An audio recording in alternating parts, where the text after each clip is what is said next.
Healthy Yards, brought to you by Premier Farm and Home. Visit us online at heycow.com. When gardening on a budget, it's important to consider your gardening priorities because that's going to affect both what you plant in your garden and how you choose to spend your money.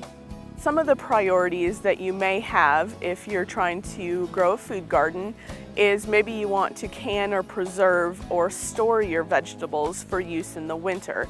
For instance, if you want to can tomatoes or a tomato product, then you want to make sure that you've got enough space for your tomatoes. So if that's your priority, then perhaps half of your garden is tomatoes or a quarter of your garden is tomatoes, and that affects what varieties you choose, and maybe you put them in the best spot for gardening. That might mean that you only plant 2 or 3 pepper plants instead of lots of pepper plants, just because you don't have the space to do more.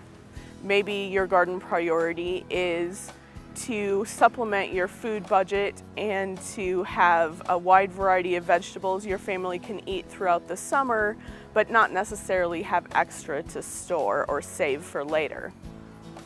A third priority might be if you want to grow things that maybe you can't find in a grocery store easily, or that you wouldn't normally be willing to pay the price in the grocery store for. Some examples would be vegetables like Swiss chard and kale. Often they're $3 for a small bunch in the grocery store, but they grow so well in Kansas that even with a very small space dedicated to them, you'll end up with far more value on that space than trying to buy that same vegetable. Another example would be herbs.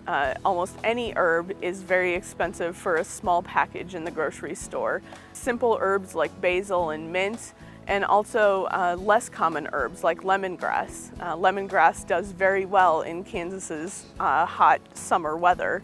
For more information, visit your local extension office or visit our website at kansasgreenyards.org.